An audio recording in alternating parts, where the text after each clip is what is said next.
যদি চাল না দিতেন মোদি, মোদি চালও দিয়েছেন, ডালও দিয়েছেন। আপনারা কেউ ডাল পেয়েছেন? কোথায় গেল ডাল? চালটা এলো, ডালটা এলো না কেন? যে খাদ্যমন্ত্রী ছিল, রেশন মন্ত্রী খেয়ে ফেলেছে। জ্যোতিপ্রিয় মল্লিক, সে এখন কোথায় আছে?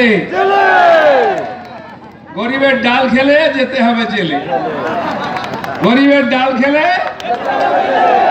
দেখে নাও কি হবে আগে। তাই যারা এখানে 100 দিনের কাজের টাকা খাচ্ছে, যারা রাস্তার টাকা খাচ্ছে, যারা আবাস যোজনার বাড়ির টাকা খাচ্ছে, যারা শৌচালয়ের টাকা খাচ্ছে, তারা কোথায় যাবে? পঞ্চায়েতের নেতারা ঝাড়গ্রামের জেলে থাকবে। যারা একটু বড় হয়েছে, এমএলএ হয়েছে, তারা যাবে দমদম সেন্ট্রাল জেলে। আর একটু বড় হলে, বেশি ভারী হলে, 1 কুইন্টালের বেশি ওজন হলে যাবে তিহার জেলে, দিল্লিতে। আমি যখন বলতাম লোকে হাসতো, দিলীপ ঘোষ কি উল্টা পাল্টা বলছে। তিহার জেলে? কেসটা কোথায় আছে জিজ্ঞেস করুন।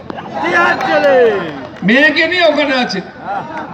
পার্থবাবুর টিকিট হয়ে গেছিল, অনেক কায়দা কানুন করে আটকে রেখেছে, কেউ আটকাতে পারবে না। প্রধানমন্ত্রী বলে গেছেন যে 4 তারিখের পরে নতুন সরকার হবে, তারপরে দেখবেন ইডি সিবিআই তদন্ত কেমন করে, কার কার কোমরে দড়ি পড়ে। তুফান মাহাতো মহাশয়,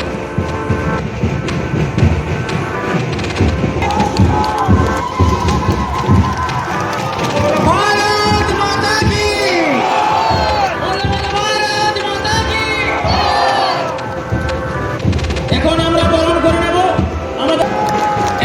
বরণ করে নেব আমাদের এই ঝাড়গ্রাম জেলা বিজেপির সম্মানীয় প্রাক্তন সভাপতি সুখময় সৎপতি